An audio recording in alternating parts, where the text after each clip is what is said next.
민속야담을 찾아주셔서 감사드립니다. 항상 행복한 일들이 가득하시길 기원할게요. 조선시대 사랑 이야기 시작합니다. 어느 산골 마을에 채란이라는 젊은 과부가 살았습니다. 채란은 일찍이 남편을 여의고 홀로 지내고 있었지요. 다행히 집안에 재산이 넉넉하여 먹고 사는데 지장은 없었습니다만 밤이 외로운 것이 문제였지요. 아이고, 내 팔자야. 이 나이에 홀로 지내는 신세라니? 그렇게 일찍 가실 거면 정을 나눈 기억은 왜 남기고 가셨단 말인가? 아흐, 술이라도 마시지 않고는 견딜 수가 없구나. 그리하여 매일 밤을 술로 달래던 채란은 하루는 이웃 양반댁 잔치에 갔다가 거하게 취하고 말았답니다. 비틀비틀 몸을 가누기 힘들었던 채란은 간신히 방을 찾아 들어가 잠이 들었습니다. 아니, 이게 무슨 일이야? 하인인 무석은 깜짝 놀라 불을 켰습니다. 그러자 웬 아리따운 여인이 무석의 다리를 베고 자고 있는 것이 아니겠습니까? 어이고, 놀래라. 불쑥 들어와서는 지금 뭐 하는 짓이랍니까? 너무 술에 취한 채란이 그만 무석의 방으로 들어갔던 것이었지요. 기겁한 무석이 채란을 흔들었지만 도무지 깨어날 생각을 하지 않는 것이었습니다. 무릎을 베고 누운 채란이 일어나지를 않자 무석은 엉거주춤하게 앉아 있었지요. 그리고는 새근새근 숨을 쉬는 채란을 물끄러미 바라보았답니다. 아니, 그런데 이게 뭔 일이랍니까? 아니, 이 보세요. 거긴 건드리면 아니 되는데 말입니다요. 여인네가 잠결에 글쎄 무석의 성난 방망이를 장난감이냥 자꾸만 건드리는 것이었죠. 무석이 당황해서 채란을 밀쳤는데 그만 그 부드러운 살결에 손이 닿지 않았습니까? 그러자 이놈의 가슴이 뭘 그리 놀랐는지 펄떡펄떡 뛰는 것이었습니다. 허참, 이거 일어나지도 않고 어쩌면 좋지? 그렇지 않아도 무석은 한창 나이라 혈기가 왕성했지요. 그런데 선녀 같은 여인이 제 발로 들어왔으니 견딜 재간이 있겠습니까? 마침 바깥엔 잔치가 끝났는지 아무 소리도 들리지 않고 조용했지요. 더 참지 못한 무석은 에라 모르겠다. 그대로 채란을 올라타고 말았습니다. 에라 모르겠다. 무슨 팔자에 이게 왜 노사냐? 어쨌든 극락이 눈앞이니 이걸로 여한이 없구먼. 그런데 과부가 잠결에도 너무나 좋아하는 것이 아니겠습니까? 꾀꼬리 같은 목소리로 흥얼거리며 무석을 재촉했지요. 덕분에 무석은 있는 힘을 다해 정성을 다했답니다. 아니, 여기가 어딘가요? 그제야 잠에서 깬 과부가 부시시 눈을 떴습니다. 근데 웬걸 온몸에 피로함이 싹 날아간 것이 너무나 상쾌했죠. 아이고, 눈을 뜨셨습니까? 저는 이 집 하인인 무석이라 합니다요. 그리고 여긴 제 방입니다요. 무엇이? 자네 방이라고? 그럼 내가 여기 왜 있는 건가? 일어난 과부는 소스라치게 놀랐습니다. 하기야 옆에 웬 잘생긴 청년이 있으니 놀랄 만도 하겠지요.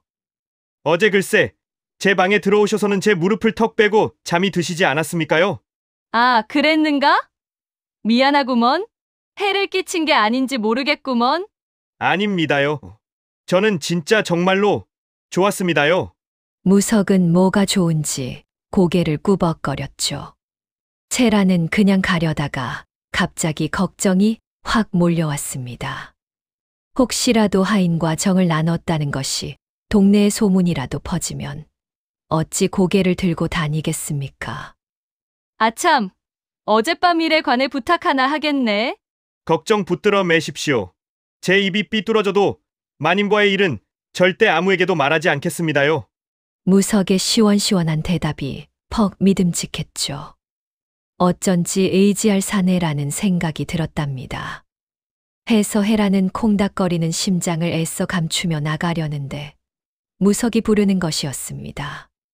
왜 부르는가? 이것도 인연이라면 인연인데 혹시 또 뵐 수 있겠습니까요? 허락해 주시면 제가 아무도 모르게 찾아가겠습니다요. 무석의 말에 채라는 참으로 오래간만에 가슴이 콩닥거리는 것이었죠. 이제 보니 무석이란 아이는 참으로 잘생긴 것이었습니다. 거기다 몸이 어찌나 우람한지 사내다운 사내가 딱 무석을 두고 하는 말이었죠. 거기다 여인을 배려하는 마음씨까지 갖추었으니 그야말로 금상첨화였답니다. 좋네. 해가 지고 찾아오면 내가 술 한 잔 정도는 대접하겠네. 해. 감사합니다요. 그럼 꼭 찾아뵙겠습니다요. 그렇게 헤라는 무석의 방을 몰래 빠져나갔습니다. 이런 밤은 참으로 오래간만이었답니다. 온몸이 나른할 정도로 깊은 정을 나눴는지 다리가 바들바들 떨릴 정도였죠. 해서 오늘 밤은 더 기대가 되는 것이었습니다. 그리하여 헤라는 밤을 기다리며 술상을 준비했답니다. 드디어 해가 넘어가고 어두워지자 무석이 찾아오는 것이었죠. 이제 오는가? 아이고, 이게 다 뭡니까? 아주 거하게 한 상을 차려주셔서 정말 몸둘 바를 모르겠습니다요. 자네가 뭘 좋아할지 몰라? 이것저것 솜씨 좀 부려보았네. 해. 감사합니다요. 그럼 한 잔 먹겠습니다요. 그렇게 주거니 받거니 술잔을 기울이다 보니 알딸딸하게 취기가 올라오는 것이었죠. 무석은 빨개진 헤란의 얼굴을 보며 수작을 걸었답니다. 마님은 정말 어쩜 그리 고우십니까요? 처음 봤을 때 제 방에 선녀가 들어왔는 줄 알았지 뭡니까? 정말인가? 내가 아직도 그리 예쁜가? 정말이고 말고요. 저는 마님처럼 예쁜 분은 꿈에도 본 적이 없습니다요. 너무 그러지 말게. 오래간만에 칭찬을 들으니 내 참으로 부끄럽구먼. 아닙니다요. 부끄러워하는 마님도 정말 아름답습니다요. 그러면서 무석은 슬쩍 채란의 옷 같은 손을 덥석 잡는 것이었죠. 그랬더니 또 가슴이 두근거리기 시작하는 게 아니겠습니까? 채란이 부끄러운지 고개를 슬쩍 돌리는데 무석이 턱하고 얼굴을 돌려놓았죠. 그러자 둘의 눈이 딱 마주 보게 되었답니다. 마님, 오늘은 제가 마님께 잊지 못할 밤을 선물하겠습니다요. 그리하여 무석은 숨겨뒀던 본인의 실력을 남김없이 보여주었답니다. 헤라는 황홀함에 온몸을 떨면서 황천에 다녀오고 말았지요. 어젯밤에는 정신이 없어 몰랐는데 무석이는 이름처럼 돌같은 사내였던 것입니다. 자네는 어쩜 그리 사내다운가? 내 오늘 정말 하늘에 다녀온 것 같구먼. 제가 그리도 사내다웠습니까? 말도 말게. 내 오늘 먼저 떠난 남편을 보러 가는 줄 알았다네. 정말이지 한 번만 더 했다간 영영 돌아오지 못할 뻔했네. 그럼 안 되지요. 마님이 가버리면 저는 어찌 삽니까? 안 되겠습니다. 마님이 떠날 생각을 못하게 한번 더 솜씨를 보여드려야겠습니다. 과부와 무석은 너무나도 좋았습니다. 마음도 잘 맞았지만 속궁합은 그야말로 천생연분이었죠. 그 뒤로 무석은 밤만 되면 과부의 집을 찾곤 했지요. 그날의 만남 이래로 과부와 무석은 하루하루가 즐거웠답니다. 아니, 무석 그놈이 요새는 내게 눈길도 주지 않는구나. 어째 다른 여인이라도 생긴 걸까? 허나 모두가 즐거운 것은 아니었죠. 무석이 일하는 양반댁 마님은 요새 심기가 불편했습니다. 매일같이 밤놀이에 빠진 주인 대신 마님께 즐거움을 주던 무석이 요새 영 냉랭했기 때문입니다. 이전 같으면 부르면 총알같이 달려오곤 했는데 요새는 이 핑계 저 핑계를 대며 자꾸만 마님을 피하는 것이었습니다. 가만 보면 얼굴에 생기가 도는 것이 아무래도 따로 여자가 생긴 것 같구나. 의심은 점점 확신이 되었죠. 무석이 밤마다 집을 빠져나가는 것을 눈치챈 마님은 가슴 속에서 천불이 나는 것 같았습니다. 무석, 이놈을 그냥 두지 않겠다. 일단 어떤 계집이 붙었는지 알아봐야겠다. 그날 밤 무석이 양반댁을 나서자 마님은 조용히 하인 병수를 불렀죠. 마님, 부르셨습니까요? 그래, 잘 왔다. 너는 오늘 나가서 무석의 뒤를 밟아야겠다. 가서 그놈이 밤마다 누굴 만나는지 그리고 무슨 짓을 하고 있는지 알아오도록 해라. 여부가 있겠습니까요? 제가 소상히 보고 오겠습니다요. 병수는 험상궂게 생긴 데다 우락부락하고 힘이 세서 모두가 두려워하고 있었죠. 해서 날쌘 무석의 뒤를 쫓는 데에는 제격이었답니다. 병수는 살금살금 무석의 뒤를 밟았습니다. 무석은 채란 과부의 집으로 들어가는 것이었죠. 병수가 주춧돌 아래 웅크린 채 엿듣고 있으니 집 안에서 과부의 숨 넘어가는 소리가 들려오는 것이었습니다. 정말이지 밤새도록 좋다고 끙끙 앓는 소리가 아니겠습니까?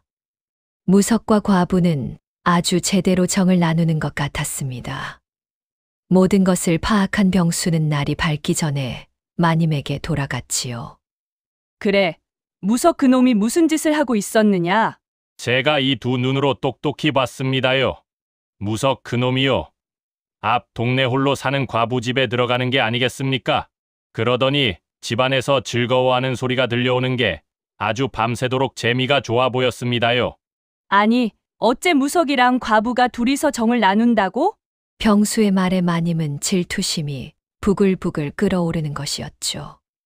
도대체 자기가 그 과부보다 못한 게 뭐랍니까? 그런데 마님은 무석보다도 그 과부에 대한 증오가 무럭무럭 피어오르는 것이었습니다. 이건 필시 그놈의 과부가 무석에게 꼬리를 친 탓이렸다. 내 이걸 그냥 바른 말이지. 자기가 그렇게 죽는데도 눈길 하나 안 주던 무석이 웬 과부랑 놀아나? 아마도 과부의 수작에 무석이 넘어간 것이 틀림없었습니다. 아무래도 채란 그 요망한 것을 가만두면 안 되겠구나. 이대로 가다간 동네 사내들을 죄다 홀리겠어. 그러니 병수야, 내가 날 좀 도와야겠다. 아이고 마님, 제가 뭘 어떻게 돕는단 말입니까? 그냥 무석 그놈이나 혼내고 이쯤에서 그만하시지요. 감히 내가 내 말을 거스르겠다는 것이냐? 정녕 뜨거운 맛을 보고 싶은 게냐? 품삯 한 푼 받지 못하고 쫓겨나고 싶지 않으면 당장 내 말대로 하거라. 그렇게 마님이 윽박지르는 통에 병수는 울며 겨자 먹기로 말을 따를 수밖에 없었지요. 그리하여 마님은 병수를 시켜 과부에게 응분의 대가를 치르게 할 생각이었습니다. 한편 땀을 흠뻑 흘린 과부는 무석의 팔을 베고 누웠지요. 무석아, 너 양반댁에서 나와서 나랑 살지 않겠느냐? 내 남편 대접은 톡톡히 해주마. 아이고 마님, 하인 주제에 남편 대접이 다 뭡니까? 내가 괜찮다는데 왜 그러느냐? 아닙니다요. 제가 마님 댁에 들어가면 주위 사람들이 전부 마님을 손가락질할 것입니다요. 그건 못 보죠. 그러니 저는 이렇게 가끔씩 마님과 술 한잔하면 됩니다요. 원참, 너는 속도 깊구나. 무석의 말에 채란은 고개를 끄덕였답니다. 그리하여 채란과 무석은 지금처럼 가끔씩 만나 황홀한 밤을 보내는 것으로 만족하였답니다. 그런데 며칠이 지난 후였습니다. 과부가 홀로 잠을 자고 있는데 갑자기 창호 문이 스르륵 열리는 것이었습니다. 무석이냐? 오늘따라 왜 그리 조용히 들어오는 것이냐? 미망이는 잠결에 인사를 했지만 뭔가 이상했습니다. 그래서 눈을 떴는데 그만 소스라치게 놀라고 말았지요. 아니, 도대체 누구시오? 아, 글쎄 시커먼 복면을 쓴 사내가 채란이 방으로 쑥 들어온 게 아니겠습니까? 기겁한 채란이 비명을 지르려는데 힘센 손이 입을 꽉 막는 것이었지요. 몸부림치던 채란은 그만 숨이 막혀 까무러치고 말았답니다. 복면 쓴 사내는 채란을 그대로 들쳐매고는 어디론가 사라져 버렸지요. 복면 사내는 채란을 들쳐매고 깊은 산속으로 들어갔답니다. 산속 동굴로 들어가서야 사내는 보따리를 풀었지요.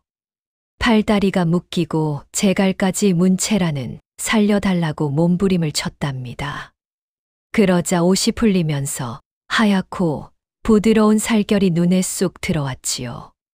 그 바람에 복면 사내 병수는 가슴이 두근거렸답니다. 무슨 과부가 이리도 어여쁘답니까? 덕분에 아랫도리에 힘이 빡 들어갔지요.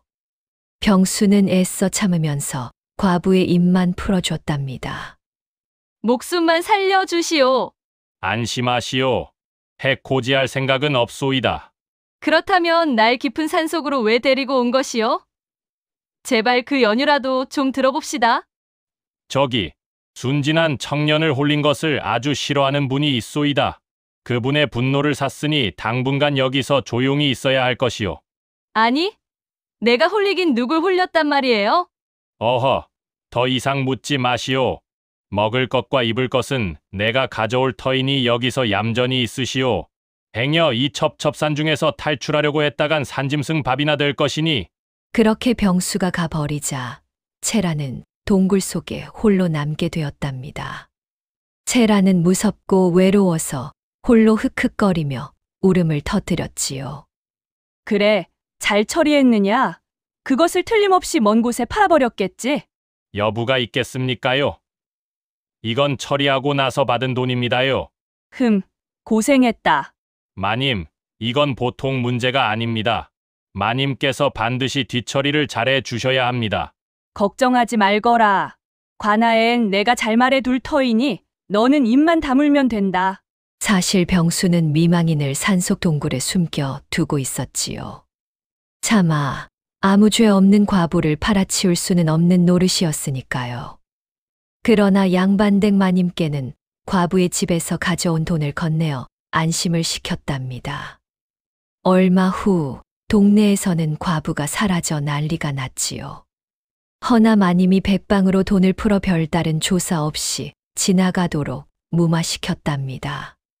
마님의 돈을 잔뜩 받은 아전은 사또에겐 과부가 여행을 떠난 것 같다고 둘러댔지요. 그렇게 모두의 기억 속에서 채라는 점점 잊혀가고 있었습니다.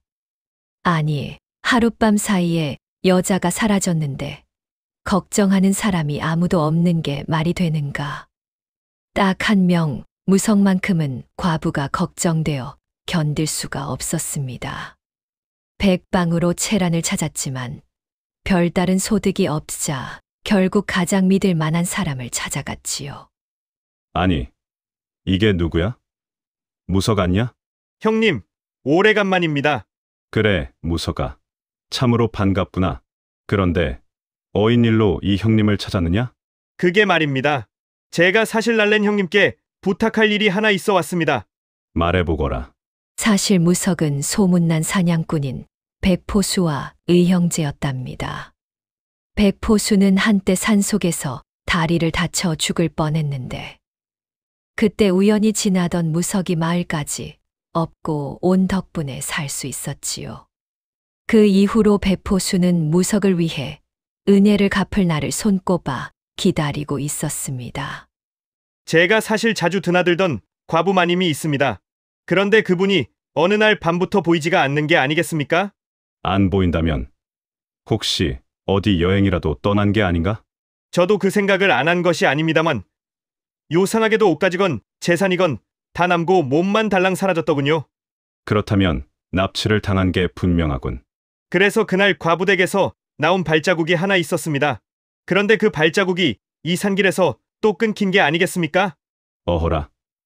그래서 이 형님을 찾아왔구나. 잘했다. 내가 반드시 찾아주마. 백포수는 산을 평지처럼 달리며 한 번 찍은 사냥감은 놓치는 일이 없었습니다. 이런 산 속에 숨은 것이라면 어디 있더라도 백포수 손바닥 아니었지요. 그리하여 백포수는 무석과 함께 첩첩산중 바위와 계곡을 구석구석 뒤지기 시작하였지요. 그날도 병수는 미망인을 위해 음식과 생필품을 싸 들고 산에 올랐습니다. 거의 다 도착했는데 저 멀리 사람들이 보이는 것이 아니겠습니까? 아니, 웬 사냥꾼들이 여기까지? 겁이 덜컥 난 병수는 바위 뒤에 몸을 숨겼습니다. 가만히 지켜보니 낯익은 얼굴이 보였죠. 무석이었습니다. 이건 필시 무석이 과부를 찾아온 것이 분명했습니다. 대체 어떻게 찾았는지 모르겠지만 이대로 있다간 죄다 발각되겠구나. 이러고 있을 때가 아니지. 내가 먼저 과부에게 가야겠다. 병수는 한달음에 과부를 숨긴 동굴로 달려갔습니다. 어쩐 일로 또 오셨나요?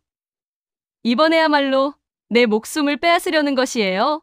어허, 누가 들으면 오해하겠소. 그런 짓은 안 하니 걱정 마시오. 내 비록 상전의 명령에 따라 그대를 여기로 데려왔지만 어찌 사람을 죽이겠소. 잔말 말고 따라오기나 하시오. 아니, 대체 날 또 어디로 데려가는 것이요? 가보면 알 것이오. 그리하여 병수는 과부를 데리고 고개를 넘었습니다. 계곡을 건너 산길을 가로지르니 어느새 한밤중이 되었지요.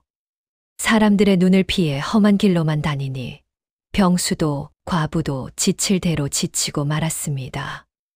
결국 과부는 주저앉고 말았지요. 내 도저히 더는 못 걷겠소? 여기서 좀 멈추든지 아니면 차라리 날 죽이시오. 하는 수 없이 둘은 숲속 한가운데 앉아 잠시 쉬고 있었지요. 병수가 살펴보니 과부는 며칠간의 일로 얼굴이 아주 헬쑥해진 것이었습니다. 그걸 보자 병수 마음 한켠이 아려오는 것이었죠. 몸은 좀 괜찮으시오? 얼굴이 말이 아니오. 물을 가져왔으니 좀 드시오. 고양이가 쥐 생각해주는 거요? 어쨌든 고맙게 마시겠어요. 과부는 병수의 친절을 고맙게 받아들였답니다. 사실 처음에는 좀 무서웠지만 이렇게 지내다 보니 생각보다 병수가 나쁜 사람 같지가 않았습니다. 보아하니 뼛속까지 나쁜 사람은 아닌 듯한데 어찌 여자를 납치하신 거요? 모시는 주인이 시키는 일이니 낸들 어쩌겠소. 하루 벌어 하루 먹는 처지라 거스르기 어려웠다오. 얼마를 받는지는 모르겠으나 나도 재산이라면 있어요. 차라리 내가 갚아줄 터이니 날 그만 풀어주시면 안 되겠소? 병수가 대답하려는데 갑자기 늑대 울음소리가 들려왔습니다. 깜짝 놀라서 일어나니 주변에 온통 붉게 빛나는 눈동자가 가득했지요. 굶주린 늑대가 냄새를 맡았는지 어느새 둘을 온통 둘러싸고 있는 것이었습니다. 과부는 겁에 질려 벌벌 떨었지요. 병수는 그런 과부를 등 뒤에 숨기고는 척하고 앞으로 나섰답니다. 그때 늑대들이 덤벼들었지요. 병수는 품에 숨겨둔 칼을 휘둘러 늑대를 찌르고 베었습니다. 늑대 여러 마리가 쓰러졌지만 배고픈 늑대들은 눈에 뵈는 게 없었지요. 한 마리가 쓰러지면 그 빈자리를 다른 늑대가 채우는 것이었습니다. 결국 병수는 과부의 손을 붙잡고 또다시 달아날 수밖에 없었답니다. 조심하시오. 달리던 과부는 그만 발을 헛디뎌 넘어지고 말았습니다. 그 바람에 가파른 절벽 아래로 굴러 떨어지는 것이었습니다. 다급해진 병수는 몸을 던져 과부를 감싸 안았지요. 그렇게 두 사람은 대굴대굴 구르고 부딪히며 절벽 아래로 떨어졌답니다. 그렇게 둘은 기절했다가 한참 만에야 깨어났습니다. 과부를 감싼 병수는 온통 상처투성이었지만 과부는 멀쩡했습니다. 어디 다치지는 않았소. 덕분에 부러진 곳 하나 없습니다. 그럼 되었소. 병수는 절뚝거리며 일어났지요. 그 모습을 보니 미망인 마음도 찌릿하는 것이었습니다. 비록 저 사내가 자기를 납치했지만 늑대떼에 당당히 맞서고 방금 전에도 자기 대신 온몸을 다치며 구해주지 않았습니까? 그런 모습을 보니 점점 더 병수에게 마음이 기우는 것이었죠. 나 참, 무슨 이런 순진한 납치꾼이 다 있나? 그건 알아보고 하는 말이오. 그래요. 당신처럼 온몸을 다쳐가며 여인네를 구하는 납치꾼은 들어본 적도 없습니다. 그거 참 다행이로군. 온몸이 아팠지만 병수와 과부는 시원하게 웃음을 터뜨렸답니다. 지금만큼은 납치된 과부도 납치한 사내도 아닌 평범한 남녀 같았지요. 그 후로 두 사람은 급격하게 가까워졌답니다. 하기야 산속에서 서로 외에는 의지할 사람도 없었으니까요. 둘은 합심해서 개울도 찾고 잘만한 바위 틈도 같이 찾아냈지요. 자, 그러고 있지 말고 어디 상처 좀 보여주시오. 덧나서 당신이 죽기라도 하면 이 깊은 산속에서 나 혼자 어쩌란 말인가요? 그것도 그렇군. 그럼 예쏘. 과부는 치마를 찢어서 병수의 상처를 싸매 주었죠. 그러다 보니 두 사람은 저절로 몸이 닿고 말았답니다. 단단한 병수의 몸에 닿은 과부는 가슴이 두근거렸지요. 어쩌면 이렇게 강하고 예연한 사내가 또 있을까요? 그런 생각이 들자 가슴이 콩닥콩닥 뛰는 것이었습니다. 병수는 병수대로 한떨기 꽃처럼 예쁜 과부가 자꾸만 끌리는 것이었습니다. 둘은 누가 먼저랄 것도 없이 손을 맞잡았지요. 그리고 자연스럽게 하나가 되었답니다. 아니, 그런데 병수는 정말 무식하게 우람했지요. 무식하게 큰 것이 들락날락하니 과부는 오락가락하며 자지러졌답니다. 아니, 이러다 죽겠소. 뭐가 이리 큰 것이오? 병수의 우람한 몽둥이의 과부는 황홀해하고 말았습니다. 그런 것은 과부도 난생 처음 보는 것이었죠. 여하튼 둘은 깊게 사랑하는 사이가 되었습니다. 그날 밤 병수와 미망이는 함께 별을 바라보며 사랑을 속삭였답니다. 이 모든 것은 양반댁의 짓이었소이다. 아니, 그분이 왜 이런 짓을 시킨 것이에요? 사실 양반댁 마님은 무석을 마음에 두고 있었다오. 그런데 무석이 그대에게 푹 빠졌으니 그게 참으로 미웠던 것 같소. 그래도 그렇지. 사람을 납치하다니. 결국 병수는 모든 것을 다 털어놓았지요. 그리고는 이제 관하로 가서 자수하겠다는 것이었습니다. 아니에요. 차라리 잘 되었습니다. 기왕 이렇게 된 거, 우리 둘이 조용히 다른 곳으로 가서 살도록 하죠. 난 하인인데 괜찮겠소? 하인이건 뭐건, 이젠 당신이 제 남편이에요. 하늘 같은 남편이 되셨으니, 이젠 존대를 받으셔야죠. 어느새 과부의 마음속에 병수가 단단히 자리를 잡은 것이었습니다. 그동안 무석과 했던 일시적 만남과는 달랐지요. 한편 백포수와 무석도 늑대와 마주쳤지요. 허나 공포에 빠졌던 두 사람과는 다르게 백포수는 아주 신이 났답니다. 늑대놈들, 죄다 잡아야겠구나. 무서가, 넌 먼저 가거라. 형님, 그럼 이 늑대들은 형님께 맡기겠습니다. 그래. 난 이 늑대들의 가죽을 모아 한몫 잡고 있을 테니 넌 어서 가서 그 과부를 구하거라. 백포수는 오래간만에 사냥감을 잔뜩 찾았다며 신들린 사람처럼 늑대들을 쏘아 맞추는 것이었죠. 그렇게 백포수가 늑대를 상대하는 동안 무석은 마침내 병수를 따라잡을 수 있었답니다. 이놈, 잘 만났다. 여염집 여인을 납치한 악한이 바로 너로구나. 아니, 무석. 자네가 여기까지 언제 왔는가? 그건 알 것 없고 어서 마님을 내놓거라. 그러지 말고 내 말 좀 들어주게. 듣기 싫다. 자, 덤비거라. 병수는 싸우기 싫었지만 잔뜩 독이 오른 무석이 덤비는 통에 한판 붙을 수밖에 없었습니다. 거기다 돌 같은 무석의 주먹에 자꾸만 맞다 보니 화가 치밀었지요. 결국 둘은 무섭게 격투를 벌였답니다. 허나 이미 다친 데다 지칠 대로 지친 병수는 무석을 당해낼 수 없었죠. 무석의 강력한 한 방에 병수는 저만치 나가떨어지고 말았습니다. 이놈, 내 놈을 붙잡아다 관하로 가야겠다. 잠깐, 무서가. 그 손 멈추려무나.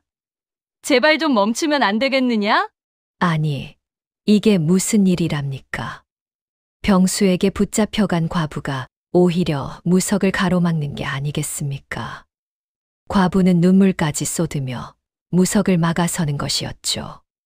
아니, 납치를 한 병수를 왜 감싸시는 겁니까? 이제 이분은 내 남편이다. 남편이 부인을 데리고 어디든 갈 수 있는 노릇 아니냐? 그러니 너도 그만하거라. 무석은 맥이 탁 풀리는 것이었습니다. 병수와 과부를 보니 이미 두 사람은 아주 깊은 관계가 된 것이 분명해 보였지요.